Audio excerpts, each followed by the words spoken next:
नमस्कार, good morning India voice देख रहे हैं आप और मैं हूं आपके साथ प्रज्ञा मिश्रा। बुलेटिन की शुरुआत करेंगे बड़ी और अहम खबर के साथ। तो सबसे पहले बात कर लेते हैं, प्रधानमंत्री नरेंद्र मोदी ने दिल्ली वासियों को 4,500 करोड़ परियोजनाओं की सौगात दी है।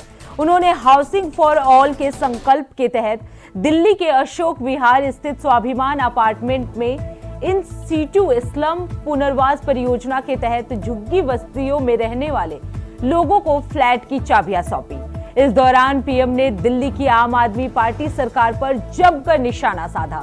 उन्होंने कहा, बीते 10 वर्षों से दिल्ली एक बड़ी आपदा से घिरी है। अन्ना हजारे को सामने करके कुछ कट्टर बेईमान लोगों ने दिल्ली को आपदा में धकेल दिया।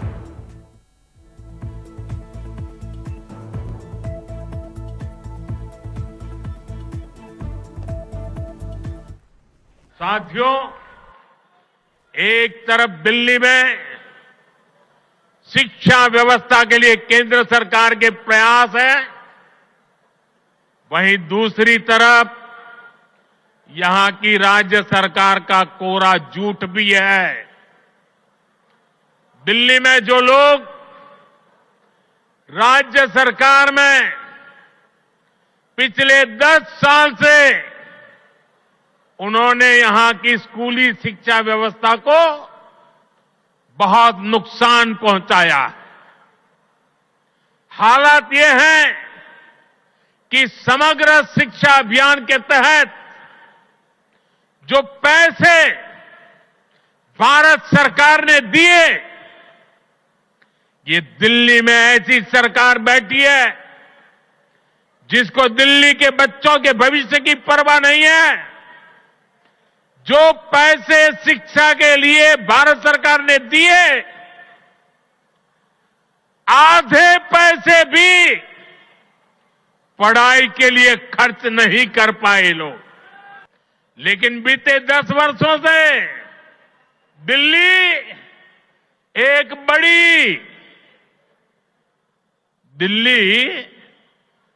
एक बड़ी आपदा से घिरी है।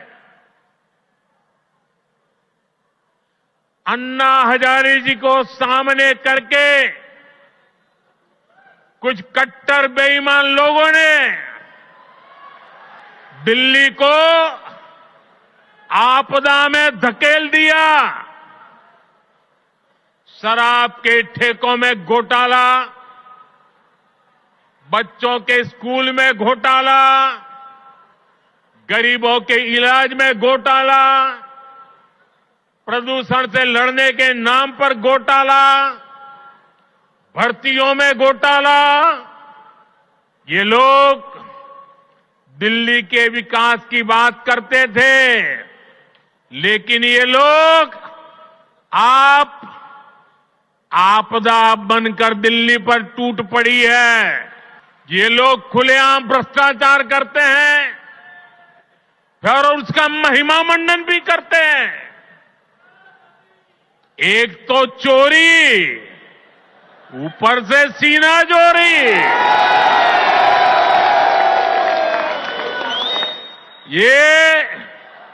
ये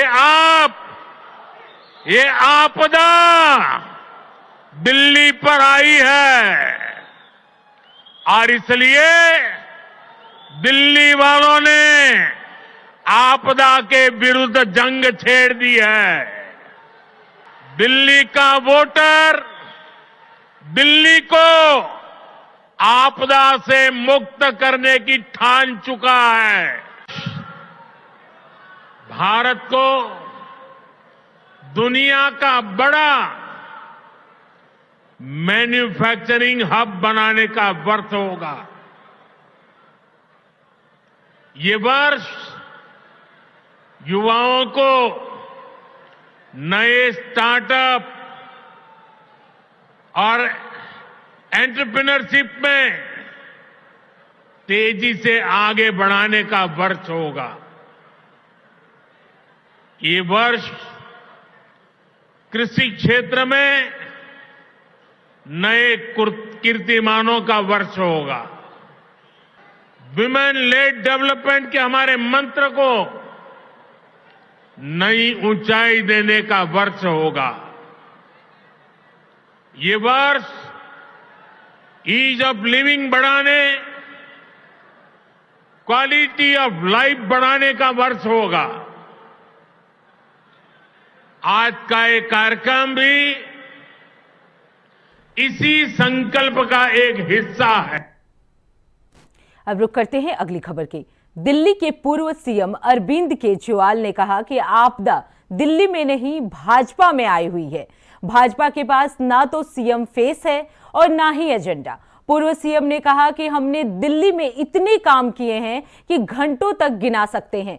अपने 43 मिनट के भाषण में वे पीएम को कोई काम नहीं गिना पाने की भी बात कही। सुनिए और क्या कुछ कहा केजरीवाल ने। माननीय प्रधानमंत्री जी दिल्ली आए थे और उन्होंने लगभग 43 मिनट्स का 43 मिनट का भाषण दिया, जिसमें से 39 मिनट उन्होंने दिल्ली के लोगों को और दिल्ली के लोगों द्वारा प्रचंड बहुमत से चुनी हुई सरकार को केवल गालियां देने का काम किया। 2015 में दिल्ली के लोगों ने 2 सरकारें चुनी थी दिल्ली के लिए। दिल्ली की संविधान में एक अजीब सिचुएशन है, दिल्ली हाफ स्टेट है, तो दिल्ली में लोग 2 सरकारें चुनते हैं। कुछ मुद्दे एक सरकार के अंडर में आते हैं और कुछ मुद्दे दूसरी सरकार के अंडर में आते हैं। तो दिल्ली में 2015 में लोगों ने 2 सरकारें चुनी थी, केंद्र सरकार बीजेपी की और दिल्ली सरकार आम आदमी पार्टी की। उसको अब 10 साल हो गए। इन 10 सालों में आम आदमी पार्टी की दिल्ली सरकार ने क्या क्या काम किए, आज अगर आप मुझे बताने के लिए बोलें तो शायद मुझे 2-3 घंटे भी कम पड़े। इतने काम किए, इतने काम किए, इतने काम किए। शिक्षा में, स्वास्थ्य में, बिजली में, पानी में, सीवर में, सड़क, इतने काम किए हम लोगों ने कि मैं कई घंटों तक काम गिना सकता हूं। लेकिन जो दूसरी सरकार थी, जो दिल्ली के लोगों ने केंद्र सरकार चुनी थी बीजेपी की, उन्होंने 10 साल में एक भी ऐसा काम नहीं किया जो कि आज प्रधानमंत्री जी अपने 43 मिनट के भाषण में आप लोगों को गिना के गए होंगे। अगर उन्होंने 10 साल में काम किए होते तो शायद आज उन्हें दिल्ली के लोगों को इतनी गालियां देने की जरूरत ना पड़ती। वो अपने काम गिनाते, वो गालियां ना देते। जो व्यक्ति काम करता है वो गाली नहीं देता। जब कोई आदमी काम नहीं करता तो फिर उसे गालियां देनी पड़ती है। वो गालियों के बस पे चुनाव लड़ता है। 2020 में प्रधानमंत्री जी ने दिल्ली के लोगों से कई वादे किए थे। 2020 के विधानसभा चुनाव में भी आए थे। ये बीजेपी का संकल्प पत्र है। इसमें कई सारी बातें लिखी हुई है। इसमें प्रधानमंत्री जी कह के गए थे 2020 में, साफ साफ इसमें लिखा है 2022 तक दिल्ली में सब लोगों को पक्के मकान दे दिए जाएंगे। ये इस संकल्प पत्र में प्रधानमंत्री जी ने बोला, 2020 में बोला उन्होंने। 2022 तक दिल्ली में सब लोगों को पक्के मकान दे दिए जाएंगे। 2020 से लेके 2025 तक आज प्रधानमंत्री जी 1700 मकानों की चाबी दे के गए हैं। इसके पहले कालका जी में 3000 मकानों की चाबियां दी थी, तो मोटे मोटे तौर पे 4700 मकान बनाए हैं 5 साल में। 4700 मकान बनाए हैं 5 साल में। दिल्ली में 4 लाख झुग्गियां हैं, 15 लाख लोगों को मकान चाहिए। 4700 मकान इन्होंने 5 साल में बनाए हैं।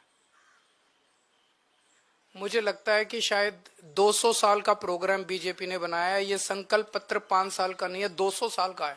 200 साल भी इस रेट पे अगर 5-5 साल में 1700 मकान बनेंगे तो ये जो झुग्गी झुग्गी में जाके कह रहे हैं पक्के मकान देंगे, तो अगले 1700 मकान जो हैं वो 2030 के चुनाव के पहले बन के तैयार होंगे और शायद वो देने की जरूरत भी ना पड़े, जिस तरह से ये झुग्गियां उजाड़ रहे हैं। पिछले 5 साल के अंदर इन लोगों ने झुग्गियां तोड़ तोड़ के 2,78,796 लोगों को बेघर कर दिया। प्रधानमंत्री जी वादा करके गए थे मैं तुमको पक्के मकान दूंगा, लेकिन धोखा दिया, पीठ में छुरा घोंपा। लोगों के बच्चों को सड़क पे लाके, कितने सारे ऐसे इनके नेता जाते हैं झुग्गियों में सोते हैं और 2 महीने के बाद उन्हीं झुग्गी वालों को उनकी झुग्गियां तोड़ के उनके बच्चों को सड़क के ऊपर, भरी ठंड के अंदर सड़क के ऊपर सोने को मजबूर कर देते हैं। 2,78,796 लोगों को इन्होंने 5 साल के अंदर बेघर किया। आज मैं आपको लिख के दे रहा हूं, मेरी बात नोट कर लेना। 2030 के चुनाव में अगर इन लोगों को वोट दे दिया, 2030 के चुनाव के पहले दिल्ली की सारी झुग्गियां तोड़ देंगे। 1700 फ्लैट भी नहीं देने वाले अगले 2030 के चुनाव तक, ये सारी झुग्गियां तोड़ देंगे। एक भी पक्का मकान ये लोग नहीं देने वाले। ये लोग गरीबों के दुश्मन हैं ये लोग। और जो 3000 कालकाजी में मकान दिए हैं इन्होंने, एक बारी जाके देख लो, नरक से भी बदतर है वो। लोग कह रहे हैं इससे तो झुग्गी अच्छी थी, पक्के मकान क्या दिया। नरक से भी बदतर दशा है वहां पे। लोगों की न सीवर है, न पीने का पानी है, कुछ भी नहीं है वहां पे।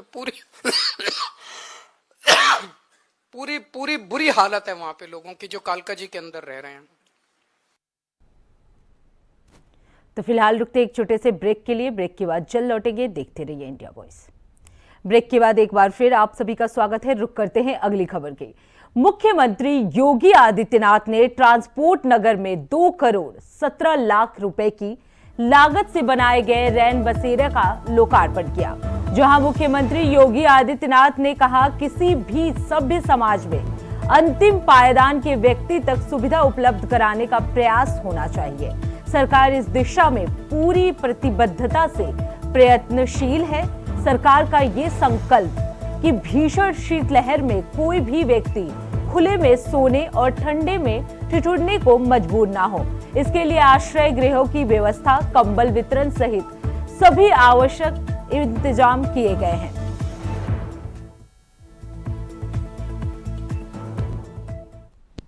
प्रयास के क्रम में आज यह व्यवस्था यहां पर नगर निगम की ओर से इस नवीन आश्रय गृह का शुभारंभ किया गया है। साथ ही यहां पर जरूरतमंदों को कंबल वितरण का भी कार्यक्रम किया गया है। प्रदेश भर में कोई भी जरूरतमंद इस भीषण शीतलहरी में ठिठुरने के लिए मजबूर न हो, बल्कि उसको आवश्यकता के अनुरूप ऊनी वस्त्र प्राप्त हो सके। सरकार ने राजस्व विभाग के माध्यम से पहले ही हर जनपद को पर्याप्त धनराशि उपलब्ध करवाने की व्यवस्था की है और उस क्रम में हर जनपद में पर्याप्त मात्रा में कंबल वितरण का कार्य हमारे जनप्रतिनिधियों के माध्यम से हो रहा है। सरकार अगर किसी पहल को आगे बढ़ा रही है तो समाज का हर तबका भी इसमें बढ़ चढ़ करके भाग लेता है। इसके पीछे हर जरूरतमंद के साथ हम उसकी विपत्ति के समय खड़े हो सके, यही होता है और वह पवित्र भाव आज छलकता हुआ दिखाई दे रहा है। ये भीषण शीतलहरी है, अगले कुछ दिनों तक यह चल सकती है। सावधानी और बचाव से ही हम लोगों को एक स्वस्थ जीवन जीने के लिए प्रेरित कर सकते हैं। खुले में कोई न रहे। शासन और प्रशासन ने अपने स्तर पर एक व्यवस्था प्रारंभ की है, लेकिन मेरा स्थानीय नागरिकों से भी अनुरोध होगा, जनप्रतिनिधियों से भी होगा, वे भी इस बात को देखें। बहुत सारे लोग होते हैं जो शहरी क्षेत्र में आते हैं, अपने काम धंधा करने के बाद वापस नहीं जा पाते हैं तो कहीं आश्रय लेकर के विश्राम करने लगते हैं। इतनी भीषण शीतलहरी में किसी व्यक्ति को फुटपाथ पर, सड़क के किनारे, खुले स्थान पर रहने के लिए मजबूर न रहना पड़े। या बहुत सारे लोग ऐसे हैं जो मानसिक रूप से कमजोर होते हैं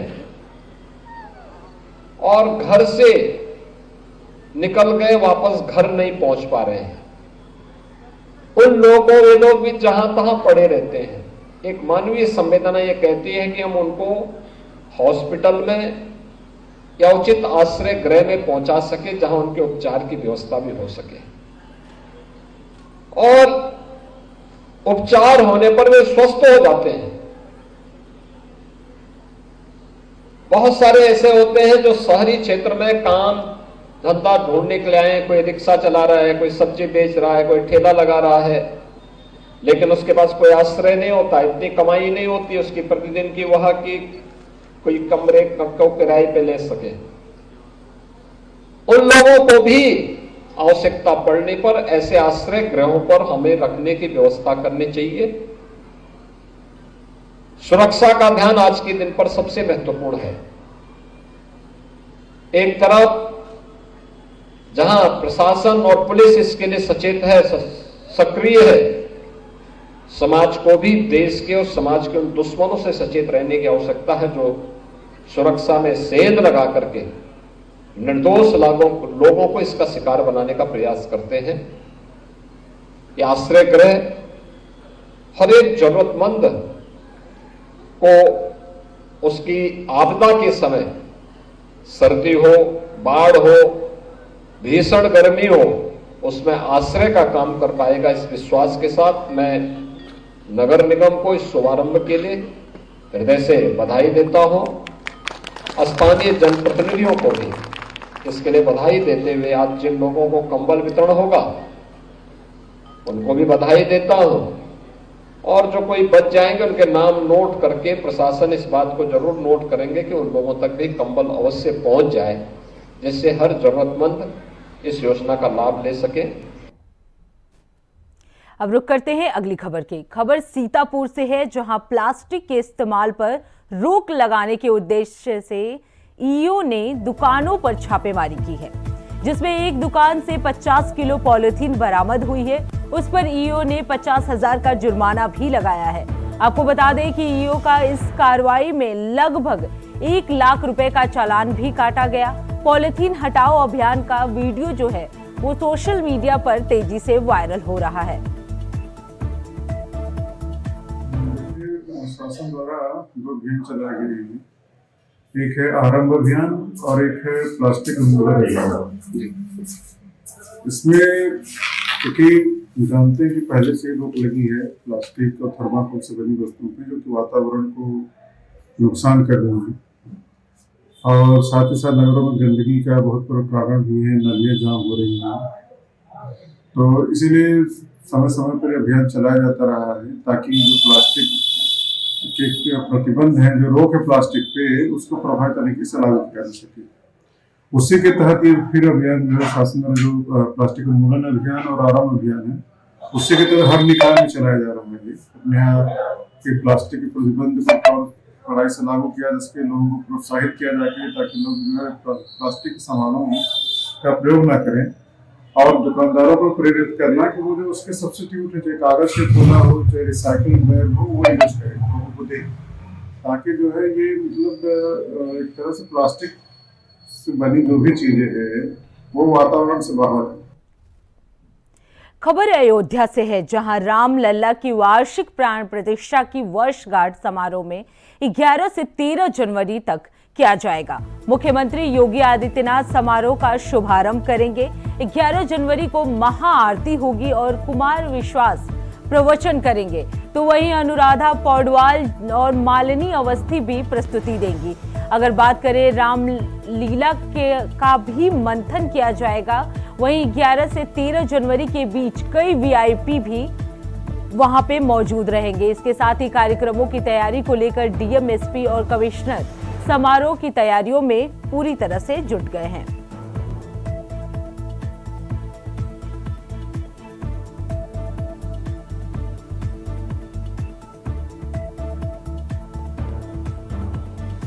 तो आपको बता दें 11 से 13 जनवरी तक समारोह किया जाएगा।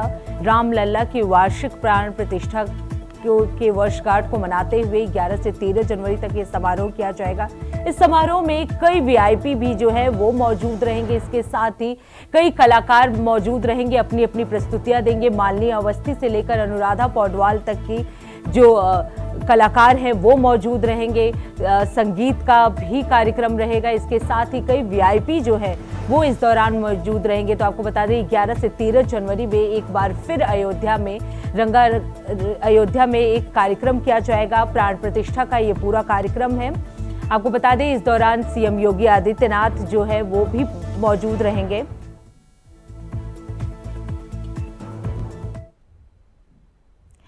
खबर कौशांबी से है, जहां महाराष्ट्र में लूट और हत्या कर फरार चल रहे अभियुक्त को एसटीएफ ने कौशांबी से पकड़ लिया है। 21 दिसंबर को महाराष्ट्र के थाने में महालक्ष्मी ज्वेलर्स के मालिक के साथ हुई लूटपाट के बाद हत्या कर दी गई थी। वही पुलिस ने कार्रवाई करते हुए 2 अभियुक्तों को गिरफ्तार कर लिया है, जबकि 2 अभियुक्त अभी भी फरार चल रहे हैं। आपको बता दें मंझनपुर थाना क्षेत्र में इसकी गिरफ्तारी की गई है। तो एसटीएफ के लिए बड़ी सफलता मानी जा रही है। तो आपको बता दें एसटीएफ को इस बार फिर एक बड़ी सफलता मिली है। महाराष्ट्र में लूटपाट करने और हत्या करने के मामले में 2 आरोपी जो है वो गिरफ्तार हो चुके हैं। कौशांबी से उन्हें गिरफ्तार किया गया है। हालांकि 2 आरोपी जो है अभी भी फरार चल रहे हैं, लेकिन एसटीएफ ने महाराष्ट्र में हुए लूटपाट के 2 आरोपियों को फिलहाल कौशांबी से गिरफ्तार कर लिया है। तो एसटीएफ की टीम को की बड़ी सफलता मानी जा रही है ये।